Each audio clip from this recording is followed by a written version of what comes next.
Hey guys, Parfax here, and today we're asking the question, should you be putting weapon perks on your weapons? Alright, let's get started.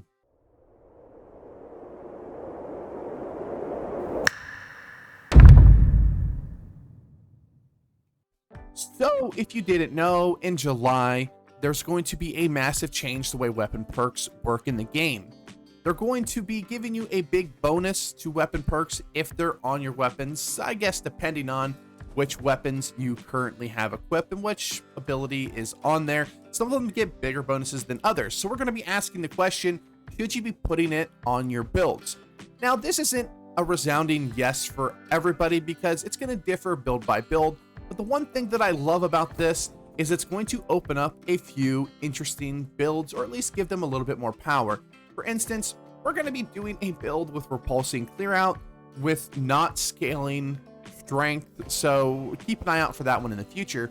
But it's just a funny build, but it gives a little bit more power to the weapons that really you shouldn't use. For instance, if I wanted to use a Warhammer with focus, if you want to be a life staff Warhammer build, you can run, for instance, repulsing clear out to get that insanely funny clear out distance. You can knock them back a country mile, and other weapons as well. You can get a nice little bonus, especially for your utility weapons. Man, I couldn't say that. But for your utility weapons, it gets a lot of bonus, but for some of your damaging weapons, it gets a massive buff as well. So that's what we're talking about here today.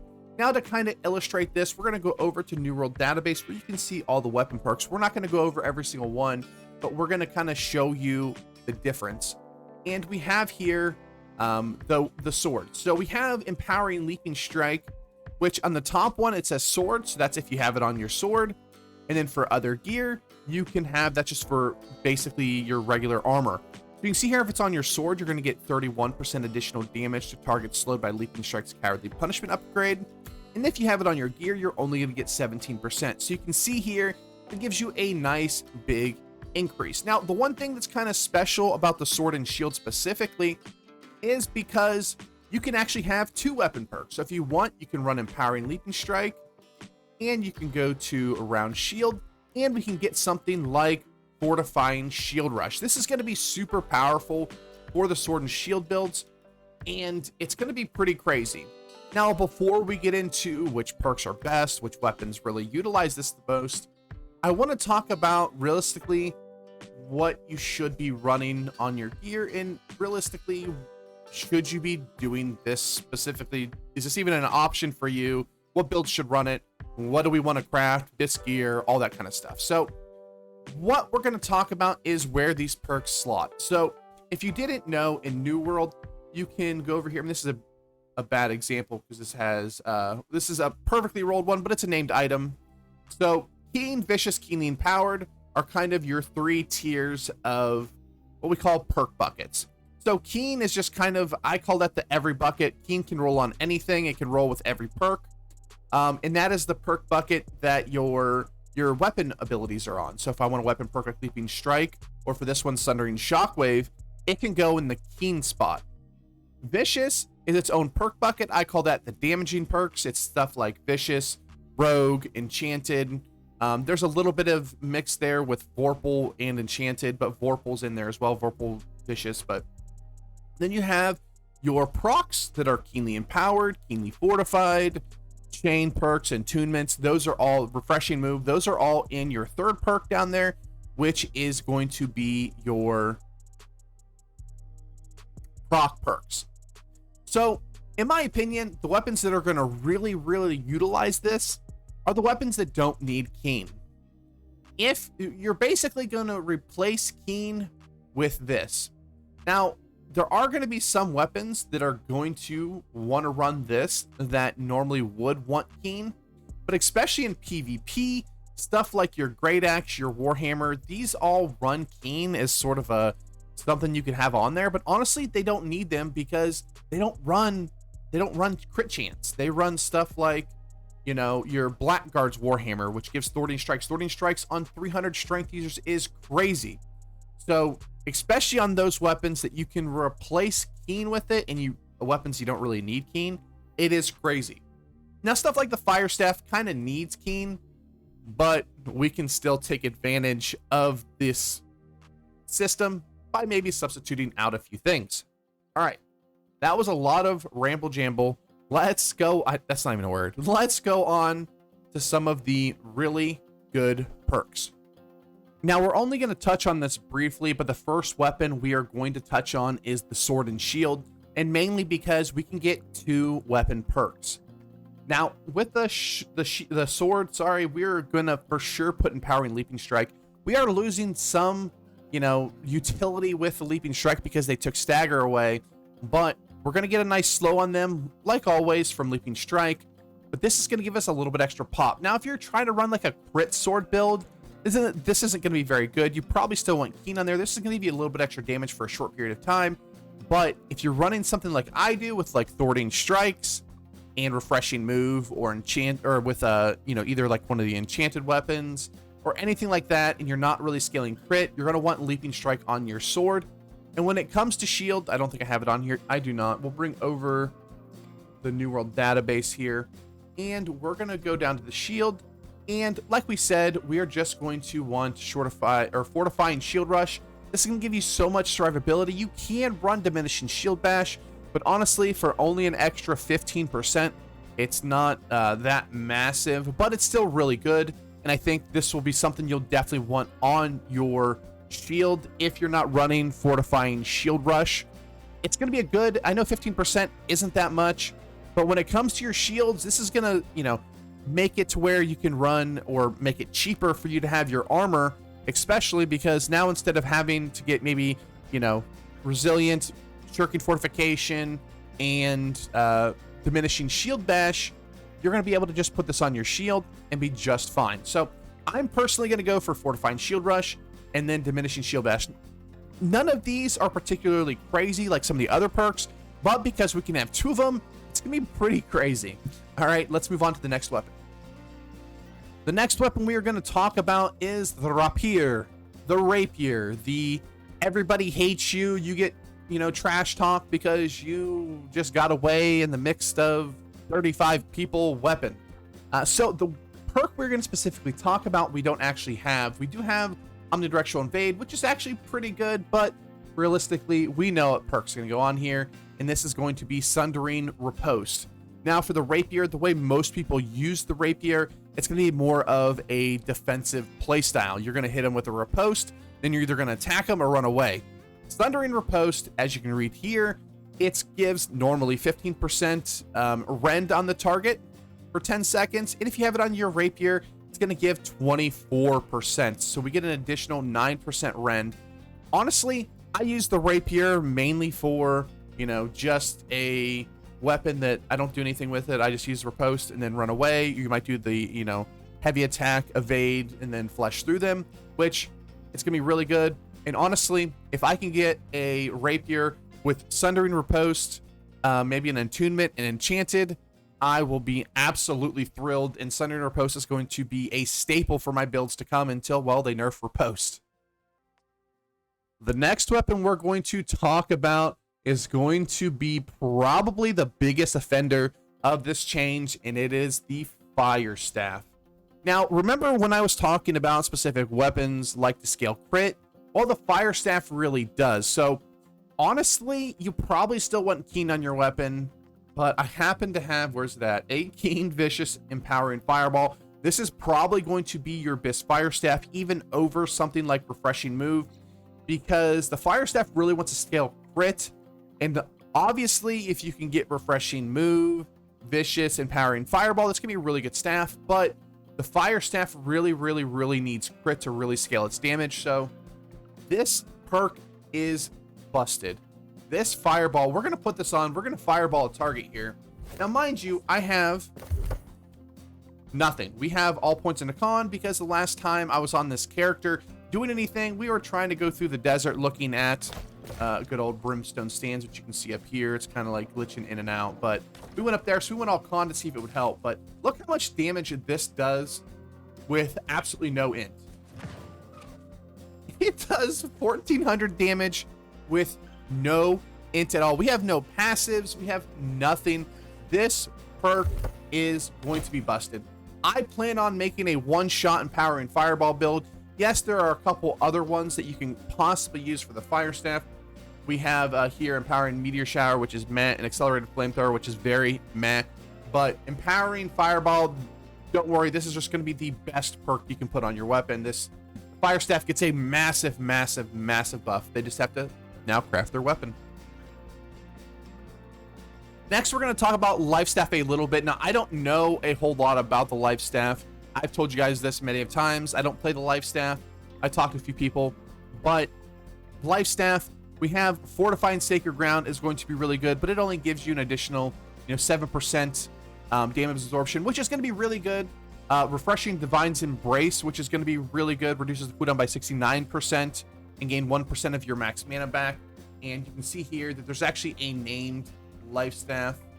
Let's go ahead and type it in here.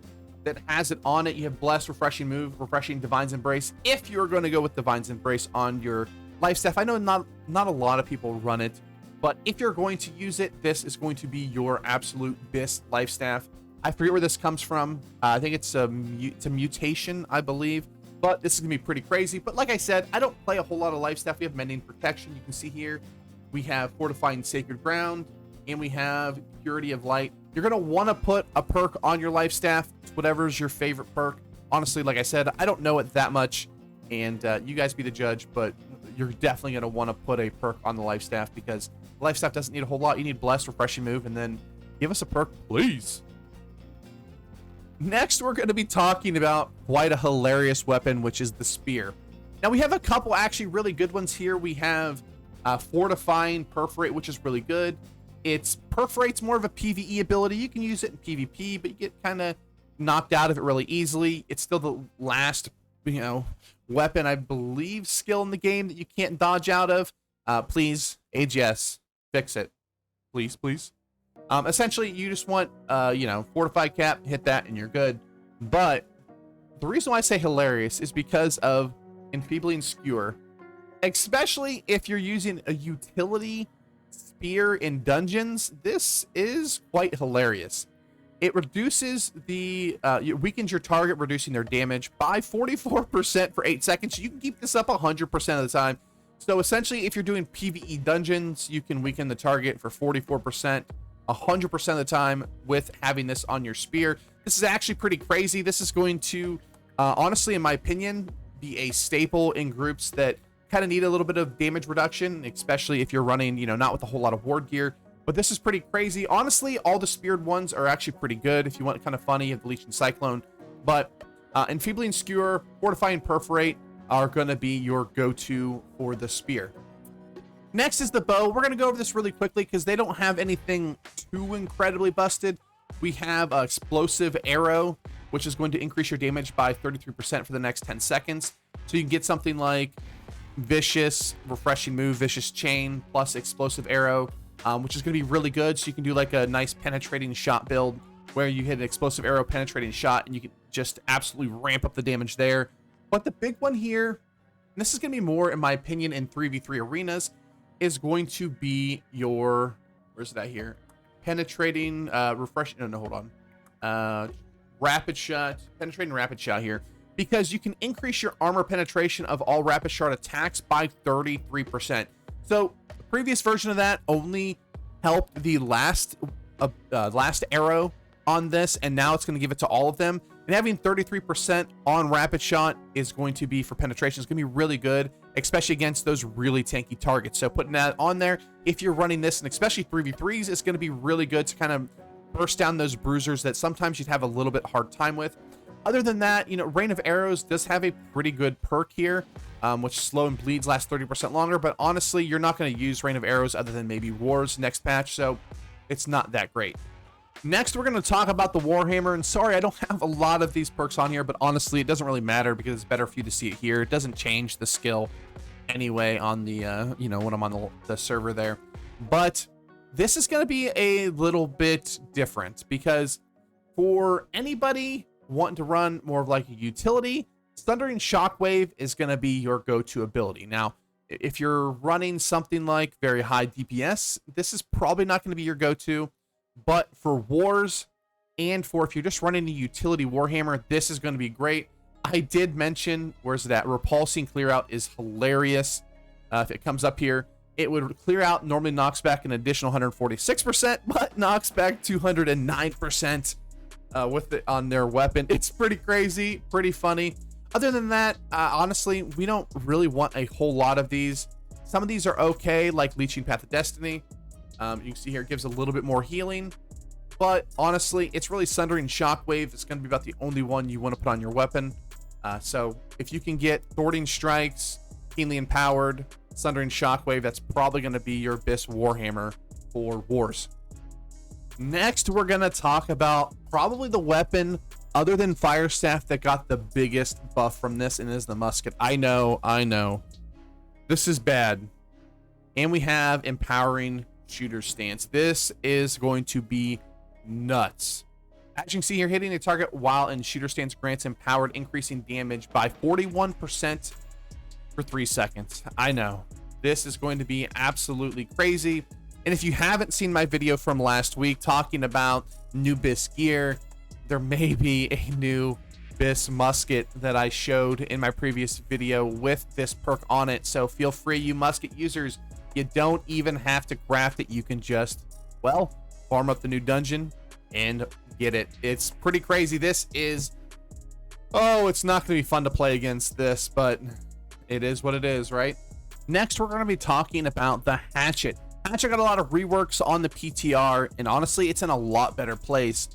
But as well as being a lot better place, especially these throwing abilities, it actually got some nice buffs to its weapon perks. Now, having said that, some of them are still pretty bad. Like, I don't think Keen Berserk is very good, and some of them aren't the greatest, but Crippling Feral Rush is a massive buff to your Hatchet. When you successfully hit with a Feral Rush, causes a 29% slow for 3 seconds. So this is going to be a massive buff to Crippling Rush.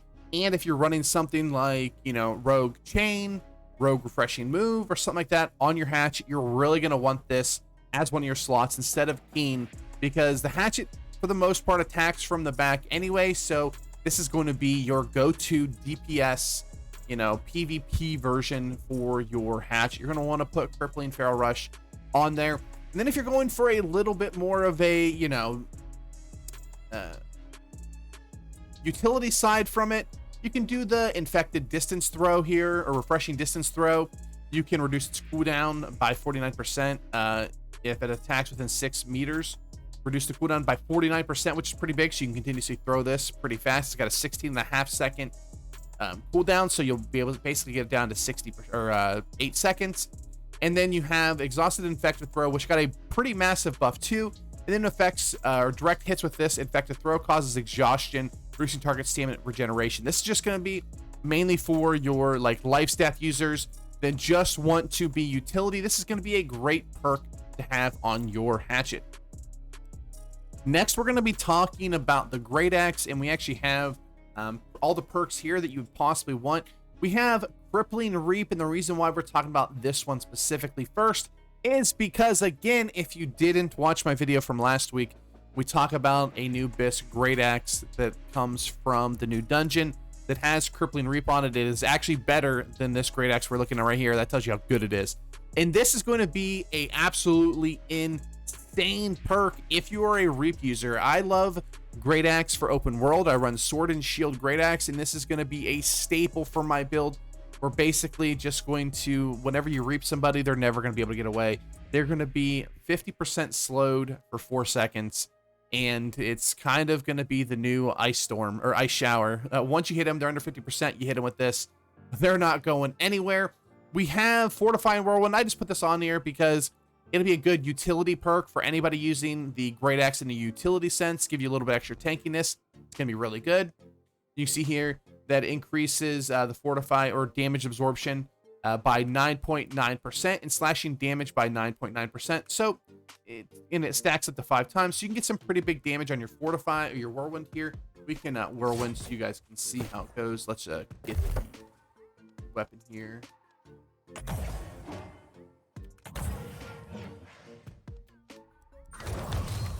So you can watch it stack up here. Oh, get on the right bar.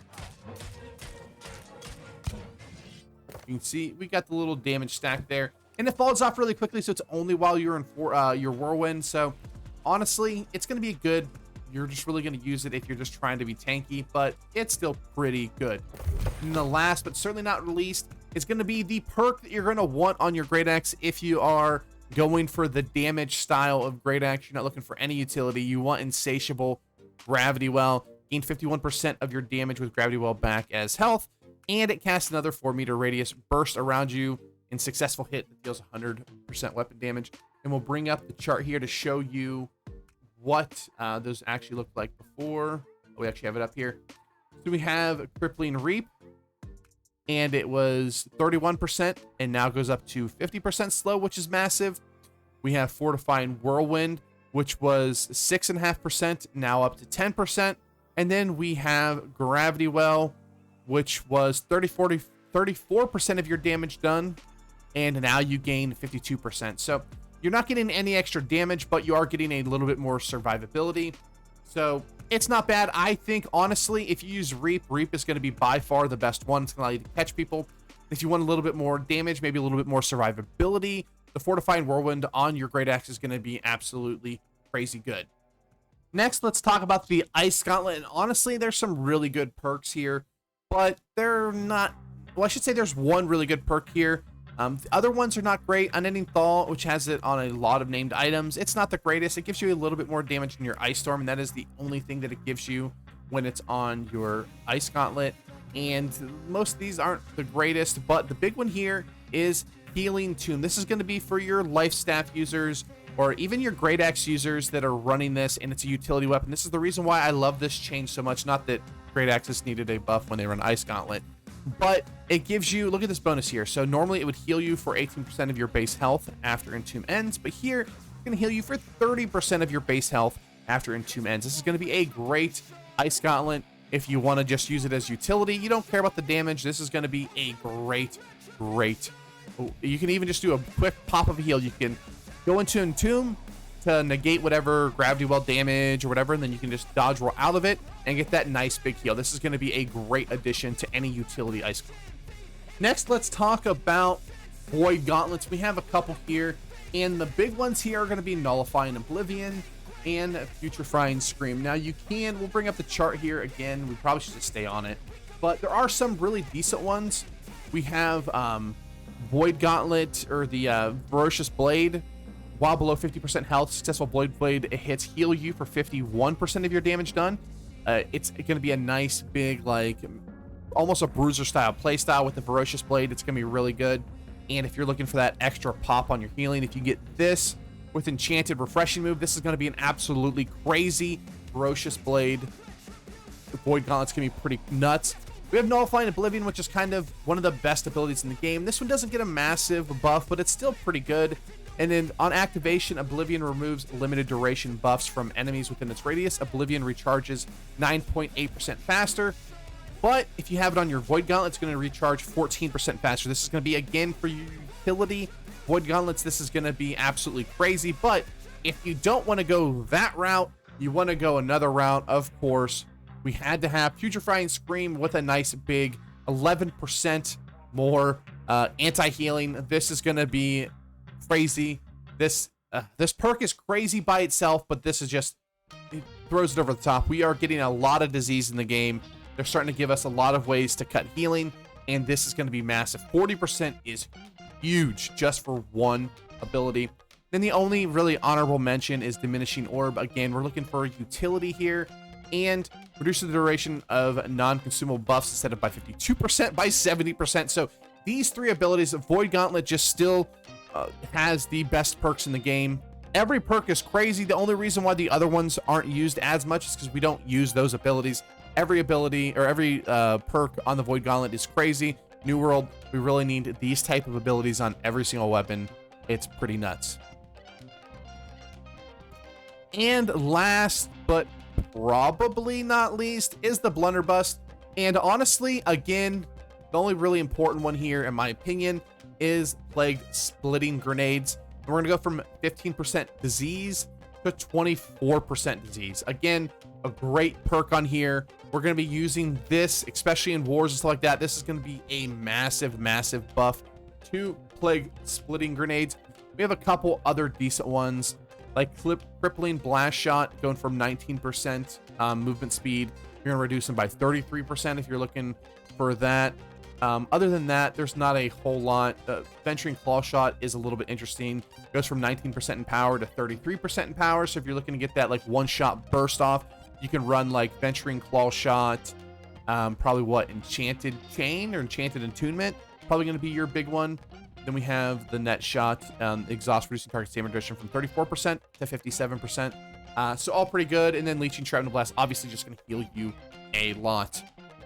So my final thoughts on all of these weapon perks is it's going to change up the game for a lot of builds. It's not going to be a whole lot different for stuff like the Warhammer. You're probably going to use the same weapon, but for even Great Axe, the new Great Axe is going to be absolutely crazy, especially if you used Reap. But Fire Staff is going to get a massive buff. Spear gets a really nice utility. Honestly, a lot of these perks are going to be very utility based, and any weapon that can't use Keen or doesn't really need Keen, that runs, you know, if you're running like, you know, something like the sword, you don't really need Keen.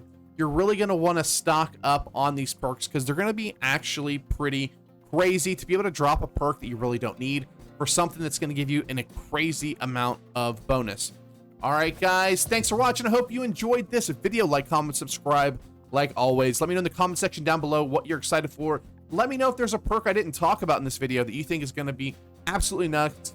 Let me know if you're a dirty Musket player ready to get the new Musket and absolutely annihilate people in shooter stance. Thanks for watching, and I'll see you next time. Peace.